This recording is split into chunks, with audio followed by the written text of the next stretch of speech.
रामपुर नाम के एक छोटे से गांव में राजू नाम का एक 18 वर्षीय लड़का रहा करता था। राजू अनाथ था। उसकी माँ उसे जन्म देते ही चल बसी और उसके पिता ही उसे पालने के एकमात्र सहारा थे। जब राजू 8 साल का था तो उसके पिता किसी काम से जंगल गए और फिर कभी लौट कर नहीं आए। उसके बाद राजू पूरी तरह अकेला हो गया। राजू गांव की एक टूटी फूटी झोपड़ी में रहता था। उसके घर के पास ही गांव का सरपंच और उसकी पत्नी रहते थे। उनकी अपनी कोई संतान नहीं थी, इसलिए राजू के माता पिता के गुजर जाने के बाद उन्होंने ही राजू को पाला। ये लो राजू बेटा, ये खाना खा लो और अगर कम पड़े तो मुझसे आकर ले लेना। अरे मौसी, मैं कब तक आपके ऊपर बोझ बनकर बैठा रहूंगा? अब तो मुझे शर्म आती है। अरे बेटा, ये तुम कैसी बातें कर रहे हो? अगर तुम हमारे अपने बच्चे नहीं हो तो इसका मतलब थोड़े ना है कि तुम हम पर कोई बोझ हो। आगे से ऐसी बात मत करना। चुपचाप ये खाना खाओ। यह कहकर सरपंच की पत्नी सीमा वहां से चली गई। राजू ने आराम से खाना खाया। खाने के बाद जब वह झोपड़ी से बाहर निकला तो सामने ही सरपंच दिखाई दिए। राजू ने उन्हें देखा और सीधे उनके पास जा पहुंचा। राजू बेटा, खाना खा लिया है ना? जी सरपंच साहब, अभी अभी मौसी खाना देकर गई थी और मैं वही खाकर घर से निकला हूँ। हाँ, अच्छा किया। अब तुम बड़े हो गए हो बेटे, अपना ख्याल रखना सीखो। जी सरपंच जी, 8 वर्ष की उम्र से लेकर अब तक आप ही मेरा ख्याल रखते आए हैं, पर अब मुझे शर्म आने लगी है। अब मैं कुछ काम करना चाहता हूँ। इसमें शर्म की क्या बात है बेटा? हमने तो हमेशा तुम्हें अपना ही माना है। लेकिन अगर तुम्हारा मन फिर भी कुछ करने का है तो सुनो, गांव के पास वाला जंगल अब पहले जैसा खतरनाक नहीं रहा। चाहो तो वहां जाकर लकड़ियां काट सकते हो या शहद इकट्ठा कर सकते हो। जी सरपंच जी, मैं कल ही जंगल जाऊंगा। अब समय आ गया है कि मैं अपने लिए और आपके लिए कुछ कर दिखाऊं। अगले दिन राजू एक कुल्हाड़ी लेकर जंगल की ओर चल पड़ा। कुछ ही देर में वह जंगल पहुंच गया। जंगल में कदम रखते ही उसने सोचा, कुछ भी कहो, सरपंच जी ने बचपन से लेकर अब तक मेरी बहुत मदद की है।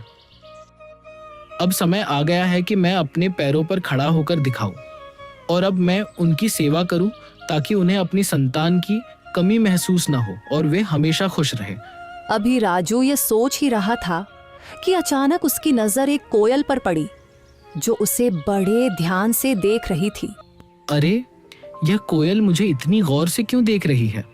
इसका आकार तो बाकी कोयलों से बड़ा है और देखने में भी यह कुछ डरावनी लग रही है।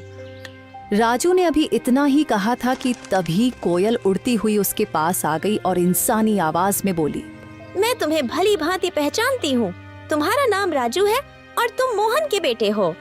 कोयल को बोलते हुए देखकर राजू बहुत डर गया और बोला, ये कैसे मुमकिन है? तुम तो कोयल हो, फिर इंसानी आवाज में कैसे बात कर रही हो? शायद ये मेरी आंखों का धोखा है। भला कोई कोयल इंसानों की तरह बोल सकती है? नहीं, यह तुम्हारी आंखों का धोखा नहीं है। मैं सचमुच बोलने वाली कोयल हूँ। असल में मैं भी कभी इंसान थी, लेकिन एक तांत्रिक ने मुझ पर श्राप दे दिया और मैं कोयल की शक्ल में बदल गई। मैं तुम्हारे पिता के रहस्यों के बारे में सब कुछ जानती हूँ। वे कुछ समय पहले जंगल गए थे और फिर कभी वापस नहीं आए। अरे, न जाने कौन हो तुम। मैं ऐसे कैसे तुम्हारी बात पर विश्वास करूं? कभी सोचा है तुमने? तुम पिछले कई वर्षों से बिना पिता के रह रहे हो, लेकिन गांव में कोई भी तुम्हारे पिता के बारे में बात नहीं करता। तुम्हारी कोई मदद नहीं करता सिवाय तुम्हारे गांव के सरपंच के। लेकिन मैं तुम्हारे पिता के बारे में सब कुछ बता सकती हूँ। तुम्हारे पिता अभी जिंदा हैं और मुझे यह भी पता है कि वे कहाँ हैं। अच्छा तो बताओ, मेरे पिता कहाँ हैं? मैं उनसे मिलना चाहता हूँ। मैं तुम्हें जरूर बताऊंगी, मगर उससे पहले तुम्हें मुझे इस श्राप से मुक्त कराना होगा। राजू को न जाने क्यों उस कोयल से डर महसूस होने लगा। अरे, मुझे तो लगता है कि यह कोई राक्षस है जो मुझे अपने जाल में फंसा रहा है। इससे पहले कि यह मुझे नुकसान पहुंचाए, मुझे यहाँ से भागना होगा। यह सोचते ही राजू तेजी से गांव की ओर दौड़ पड़ा और कुछ ही पलों में अपने घर पहुंच गया। घर पहुंचकर राजू हांफते हुए बोला, अरे बाप रे, ये जंगल तो बहुत खतरनाक है। यहाँ तो जानवर भी इंसानों की तरह बातें करते हैं। मुझे तो लगता है कि वह जरूर कोई राक्षस था। मैं अब कभी उस जंगल में नहीं जाऊंगा। अभी राजू ये सोच ही रहा था कि उसी समय सरपंच की पत्नी उसके लिए खाना लेकर आ गई और राजू को घबराया हुआ देखकर वह बोली, अरे राजू बेटा, ये घबराए हुए क्यों हो? और तुम्हें पसीना भी आ रहा है। सब खैरियत तो है ना? कुछ नहीं मौसी, बस थोड़ा सा सिर दर्द हो रहा था। अरे बेटा, अगर तबीयत ठीक नहीं है तो काम मत करो। लो, पहले ये खाना खा लो और थोड़ा आराम कर लो। राजू ने मौसी से सर दर्द का बहाना बनाकर सच्चाई छिपा ली। मौसी ने ज्यादा सवाल नहीं किए, बस खाना उसके हाथ में दिया और धीरे से कमरे से बाहर चली गई। राजू ने खाना खाया और सो गया। अगली सुबह जब राजू नींद से जागा तो उसके मन का डर समाप्त हो चुका था। वह अपने आप से बोला, अरे शायद मैं कल उस कोयल को बातें करते देखकर कुछ ज्यादा ही डर गया था, लेकिन अगर सोचूं तो उसकी बातों में सच्चाई नजर आती है। वह कोयल मेरे पिताजी के बारे में जरूर कुछ जानती है और यह भी सच है कि गांव में कोई मेरे पिताजी के बारे में बात नहीं करता। जब भी मैंने सरपंच जी से अपने पिताजी के बारे में पूछा, उन्होंने हमेशा बात टाल दी। बस इतना ही कहा कि मेरी माँ जन्म देते ही चल बसी और मेरे पिताजी कई साल पहले जंगल गए थे, जो फिर कभी वापस नहीं आए। मुझे उस जंगल में जाना चाहिए और उस कोयल को ढूंढकर अपने पिताजी के बारे में पूछना चाहिए। यह कहकर राजू जंगल की ओर चल पड़ा और कुछ ही देर में वह जंगल के उसी स्थान पर जा पहुंचा जहां कल उसे वह कोयल मिली थी। वह कोयल वहां पहले से ही मौजूद थी और राजू को देखकर उड़ती हुई सीधा उसके पास आ गई। मुझे पता था कि तुम जरूर आओगे, क्योंकि तुम भी अपने पिताजी मोहन की तरह ही बहादुर हो। मैं सिर्फ इसी वजह से आया हूँ क्योंकि मुझे अपने पिताजी से मिलना है। तुम कह रही थी कि तुम मेरे पिताजी के बारे में जानती हो, तो बताओ मेरे पिताजी कहाँ हैं? मुझे उनसे मिलना है। कल मैंने कहा था कि इसके लिए पहले तुम्हें मुझे इस श्राप से मुक्त कराना होगा, लेकिन तुम चिंता मत करो, मैं तुम्हारी मदद करना चाहती हूँ। तुम मुझे अपना दोस्त समझो। मैं जानती हूँ कि तुम बचपन से ही गरीबी से जूझ रहे हो और कभी-कभी इस बात पर तुम्हें शर्म भी आती है। यह सुनकर राजू उदास होकर बोला, हाँ, तुम बिल्कुल सही कह रही हो।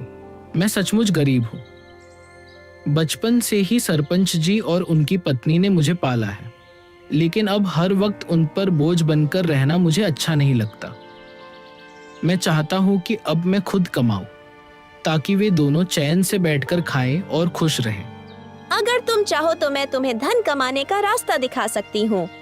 अच्छा, मगर वह कैसे? तुम मेरी मदद कैसे कर सकती हो? मैं इस जंगल के सारे रहस्यों को जानती हूँ। आओ मेरे साथ चलो। ये कहकर कोयल उड़ चली और राजू उसके पीछे पीछे चल पड़ा। चलते चलते कोयल राजू को एक गुफा के अंदर ले गई। उस गुफा के बारे में किसी को कुछ पता नहीं था, क्योंकि यह जंगल पहले बहुत खतरनाक माना जाता था। इसीलिए लोग इस जंगल में आना पसंद नहीं करते थे। गुफा के अंदर जाते ही राजू की नजर एक बक्से पर पड़ी। अरे, इस बक्से में क्या है? मैं अभी इसे खोलकर देखता हूँ। जब राजू ने उस बक्से को खोला तो उसमें बेहिसाब हीरे जवाहरात निकले। उन्हें देखकर राजू हैरानी से बोला, अरे बाप रे, इस बक्से में तो ढेर सारे हीरे जवाहरात हैं। ये सब सामान किसका है? तुम पहले धनवान बनो, फिर मैं तुम्हें बताऊंगी कि मैं इस श्राप से कैसे मुक्त हो सकती हूँ। और जब तुम मुझे इस श्राप से आजाद कर दोगे तो मैं तुम्हें तुम्हारे पिताजी से मिलवाऊंगी। मुझे पता है कि वे कहाँ हैं। उस दिन का तो मुझे बेसब्री से इंतजार रहेगा। लेकिन एक बात याद रखना, मेरे बारे में किसी को कानो कान खबर नहीं होनी चाहिए। अगर किसी को पता चल गया तो तुम्हारे लिए अपने पिताजी से मिलना मुश्किल हो जाएगा। राजू वह बक्सा उठाकर अपने घर की ओर चल पड़ा। घर पहुंचकर उसने बक्सा एक तरफ रख दिया। इतने में सरपंच और उनकी पत्नी राजू के लिए खाना लेकर आए। जब उन्होंने एक तरफ रखा हुआ बक्सा देखा तो सरपंच ने राजू से पूछा, राजू बेटा, ये बक्सा कहाँ से आया और इसमें क्या है? सरपंच के पूछने पर राजू को कुछ समझ नहीं आया, कि वह सरपंच साहब को क्या जवाब दे। इतने में सरपंच की बीवी ने बक्सा खोला और उसमें कीमती हीरे और जवाहरात देखकर बोली, राजू बेटा, तेरे पास ये इतने हीरे और जवाहरात कहाँ से आए हैं? राजू उन्हें सब कुछ सच बता देता, लेकिन वह कोयल की बातें याद कर रहा था जिसने उसे सख्ती से मना किया था, इसलिए उसने कुछ और ही बता दिया। मौसी, मैं जंगल में लकड़ियां काटने गया था। लकड़ियां काटते काटते मैं काफी आगे निकल गया और वहां मुझे एक गुफा दिखाई दी। जब मैं उस गुफा के अंदर गया तो वहां मुझे यह बक्सा दिखाई दिया। मैंने उसे वहीं से उठाया और घर ले आया। राजू, तुमने ये ठीक नहीं किया। हो सकता है ये सारे हीरे जवाहरात बादशाह के हों। शायद उसने इन्हें वहां सुरक्षित रखा था। अगर यह बात कहीं बादशाह तक पहुंच गई तो वह हमें सख्त सजा देगा। सरपंच के मन में गहरा डर बैठ गया था। अगर यह बात किसी तरह बादशाह तक पहुंच गई तो वह हमें सख्त सजा देगा। इससे पहले कि यह बात बादशाह तक पहुंचे कि किसी ने उसका सोना चुरा लिया है, हमें तुरंत यह सोना बादशाह के पास पहुंचा देना होगा। सरपंच की बातें सुनकर राजू ने सोचा, अब सरपंच जी को कैसे बताऊं कि ये हीरे और जवाहरात बादशाह के नहीं हैं? ये तो मुझे वही कोयल ने दिए हैं। लेकिन अगर मैंने सरपंच साहब को कोयल के बारे में बता दिया तो मेरे लिए अपने पिताजी से मिलना मुश्किल हो जाएगा और मेरे लिए इन हीरे और जवाहरात से ज्यादा अपने पिताजी से मिलना जरूरी है। राजू के लिए इन हीरे और जवाहरात से ज्यादा अपने पिताजी से मिलना जरूरी था, इसलिए वह सरपंच के कहने पर बादशाह को हीरे और जवाहरात देने के लिए राजी हो गया। ठीक है सरपंच साहब, जैसा आप कहे, हम अभी यह बक्सा बादशाह को दे आते हैं। यह कहकर राजू ने वह बक्सा अपने सर पर उठा लिया। फिर वह और सरपंच बादशाह की ओर चल पड़े और कुछ ही देर में वे बादशाह के दरबार में दाखिल हो गए। बादशाह के सामने बक्सा रखकर सरपंच ने कहा, बादशाह सलामत। ये लड़का मेरा पड़ोसी है। ये लकड़ियां काटने जंगल गया था और वहां एक गुफा में इसे यह हीरे जवाहरात का बक्स मिला। हमें शक हुआ कि शायद यह आपका ही है, इसलिए हम इसे फौरन आपके दरबार में ले आए हैं। यह सब सुनकर बादशाह के दिल में लालच जाग उठा, क्योंकि वह जानता था कि यह बक्सा उसका नहीं है। लेकिन इतने कीमती हीरे जवाहरात देखकर उसके मन में यह ख्याल आया, ये हीरे जवाहरात असल में मेरे नहीं हैं, मगर जब ये किस्मत से मेरे पास आ ही गए हैं तो मैं इन्हें बेकार क्यों जाने दूं। बेहतर यही होता है कि मैं इन लोगों को इसके बदले कुछ इनाम दे देता हूं ताकि वे खुश हो जाएं और ये खजाना भी मेरे पास ही सुरक्षित हो जाए। ये सोचकर बादशाह ने उनसे कहा, हाँ, यह बक्सा मेरा ही है। मैंने ही इसे वहां सुरक्षित किया हुआ था, लेकिन तुम दोनों ने ईमानदारी से यह संदूक मेरे दरबार में लाकर बहुत अच्छा किया है। मैं तुम्हारी इस सच्चाई से खुश हूं, इसलिए तुम्हें इनाम दिया जाएगा। ये कहकर बादशाह ने अपने सिपाहियों से कहा, सिपाहियों, यह संदूक इनसे ले लो और खजाने में रख दो। और हाँ, इन्होंने ईमानदारी का सबूत दिया है, इसलिए मेरे खजाने से इन्हें इनाम के तौर पर कुछ धन दे दिया जाए ताकि ये खुश भी हो जाए और दूसरों के लिए एक मिसाल भी बने। सिपाहियों ने बादशाह के आदेश पर उनसे वह संदूक ले लिया और उसके बदले इनाम के तौर पर उन्हें कुछ धन दे दिया। सरपंच वह रकम पाकर बहुत खुश था, मगर राजू का दिल बेचैन था। उसे अच्छी तरह मालूम था कि बादशाह झूठ बोल रहा है, लेकिन वह कुछ कह नहीं सकता था क्योंकि कोयल ने उसे अपनी सच्चाई बताने से मना किया था। राजू को डर था कि अगर उसने सच बता दिया तो उसका अपने पिताजी से मिलना मुश्किल हो जाएगा। राजू के लिए दौलत से बढ़कर अपने पिताजी से मिलना जरूरी था, इसलिए वह चुप रहा और फिर दोनों इनाम की रकम लेकर अपने घर की ओर चल पड़े। राजू सरपंच के साथ उसके घर चला गया और घर पहुंचकर उसने अपनी रकम भी सरपंच को दी और कहा, सरपंच जी, ये रकम भी आप ही रख लीजिए। आपने हमेशा मेरी देखभाल की है और मुझे खुशी है कि ये रकम आपके काम आएगी। सरपंच को वो रकम देकर राजू वहां से चला गया और अगले दिन सुबह होते ही राजू फिर से जंगल की ओर चल पड़ा और कुछ ही देर में वह जंगल की उसी जगह पहुंच गया जहां उसे वह कोयल मिली थी। तभी वहां एक साधु आ पहुंचा जो एक बरगद के नीचे बैठा था। उसने राजू से पूछा, अरे बेटा, तुम कौन हो और इस जंगल में क्या कर रहे हो? मैं मोहन का बेटा हूँ और मैं इस जंगल में आता जाता रहता हूँ। ये सुनकर साधु चौंक तो गया मगर कुछ नहीं बोला और चुपचाप वहां से चला गया। साधु के जाते ही कोयल उड़ती हुई वहां आ पहुंची। वह साधु तुमसे क्या कह रहा था? कुछ नहीं, वह बस पूछ रहा था कि तुम कौन हो और यहाँ क्या कर रहे हो। मैंने बताया कि मैं मोहन का बेटा हूँ और यहाँ आता जाता रहता हूँ। यह साधु असल में एक धोखेबाज है। उसने सिर्फ साधु का वेश ओढ़ रखा है, लेकिन अंदर से वह एक शैतान है। मुझे उस साधु से कोई मतलब नहीं है। मुझे सिर्फ तुम और अपने पिताजी की परवाह है। बस तुम बताओ कि मैं तुम्हें उस श्राप से कैसे मुक्त करवा सकता हूँ। अच्छा, तो चलो फिर मेरे साथ। वह राजू को एक गुफा के अंदर ले आई जहां एक शीशे की बोतल पड़ी थी जिसमें जल भरा हुआ था। कल पूर्णिमा की रात है। तुम्हें आधी रात को इसी जगह आकर आंखें बंद करके उस बोतल को तोड़ना होगा। बोतल टूटते ही मैं शराब के प्रभाव से मुक्त हो जाऊंगी और फिर तुम्हें यह राज बताऊंगी कि तुम्हारे पिता कहाँ हैं। क्या मैं इस बोतल को अभी तोड़ दूं? नहीं, कल पूर्णिमा की रात है। तुम इसे सिर्फ कल ही तोड़ सकते हो। इतना कहकर वह कोयल वहां से उड़ गई और राजू भी अपने घर की तरफ चल पड़ा और दूसरी तरफ वह साधु छुपकर उन दोनों की बातें सुन रहा था। वह भी राजू के पीछे चल पड़ा। जब राजू अपने घर के करीब पहुंचा तो उसने साधु को अपने पीछे आते देखा और वहीं रुक गया। साधु करीब आकर राजू से बोला, मैंने अपनी आंखों से देखा है कि तुम कोयल से बात कर रहे थे।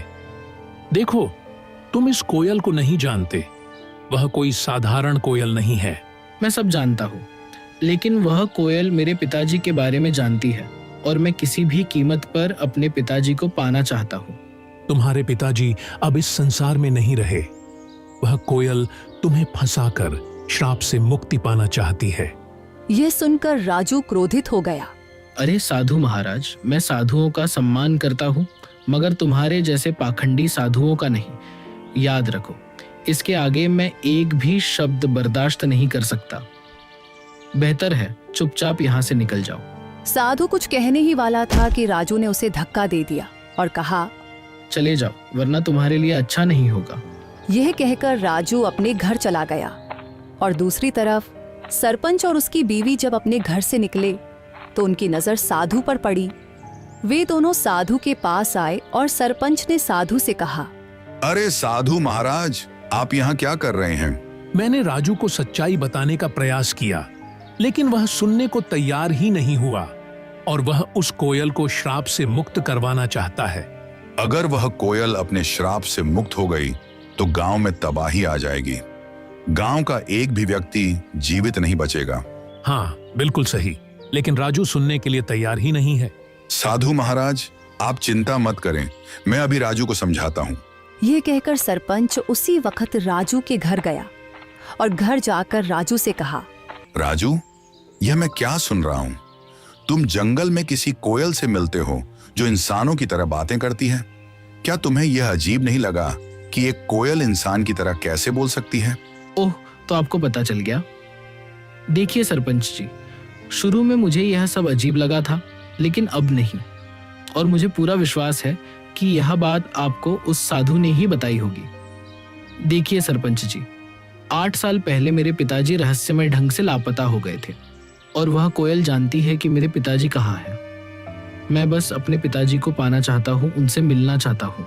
बेटा, तुम अपने पिताजी के बारे में कुछ भी नहीं जानते हो? हाँ, मैं नहीं जानता, बिल्कुल नहीं जानता, क्योंकि आपने कभी मुझे बताया ही नहीं और न ही गांव वालों ने कुछ कहा, तो फिर मैं कैसे जान पाता। अब मैं किसी की बात पर विश्वास क्यों करूं? बताइए। मुझे सिर्फ कोयल की बात पर विश्वास है और कल पूर्णिमा की रात है।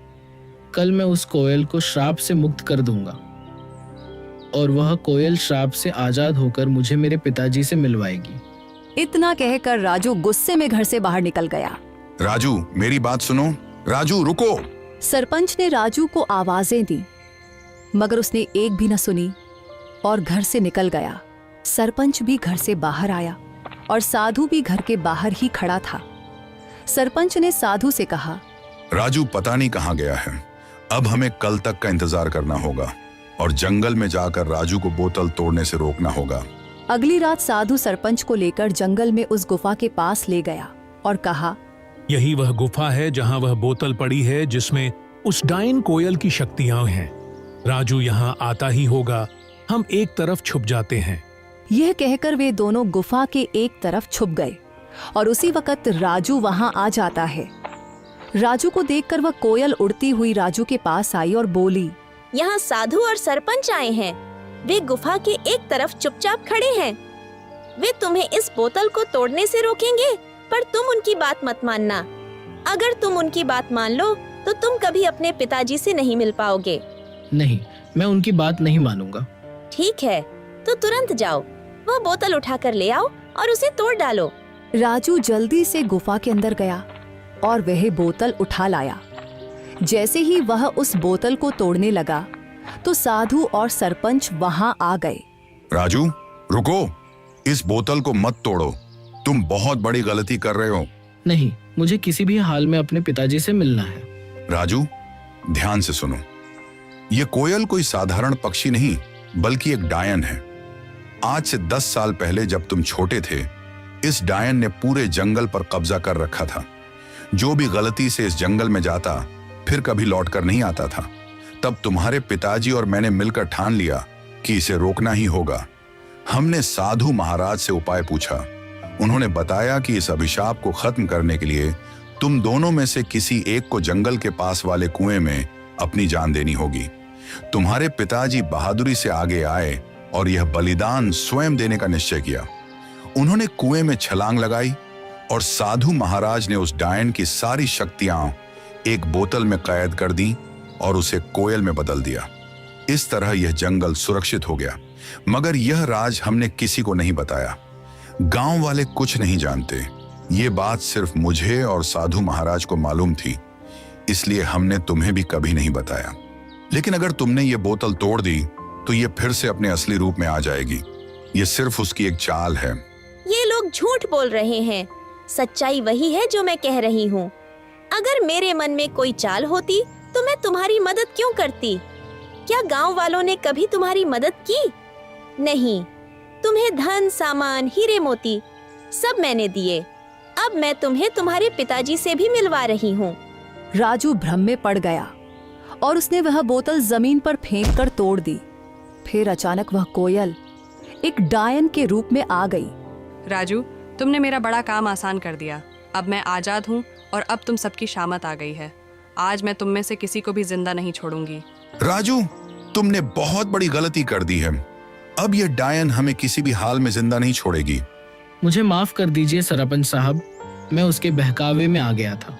क्या अब इसका कोई हल नहीं बचा? इसका बस एक ही हल है कि हमें तुरंत उस कुएं के पास जाना होगा। ये कहकर वे तीनों कुएं की ओर भागे और वह डायन भी उनके पीछे आ गई। वहां पहुंचकर साधु ने कहा, अगर तुम इस डायन से छुटकारा पाना चाहते हो तो तुम दोनों में से किसी एक को उसी कुएं में छलांग लगाकर अपनी कुर्बानी देनी होगी। साधु की बात सुनकर राजू तुरंत बोला, ये मुसीबत मैंने खुद मोल ली है, इसलिए इससे मुक्ति भी मैं ही दिलवाऊंगा। यह कहकर राजू ने कुएं में छलांग लगा दी और अपनी जान कुर्बान कर दी। साधु ने तुरंत डायन को फिर से एक कोयल के रूप में बदल दिया, मगर इस बार उसके पास इंसानों की तरह बोलने की शक्ति भी नहीं रही। सरपंच को राजू के जाने का बहुत दुख था, मगर वह क्या कर सकता था। इसलिए वह घर लौट आया और धीरे धीरे फिर से हंसी खुशी जीवन बिताने लगा।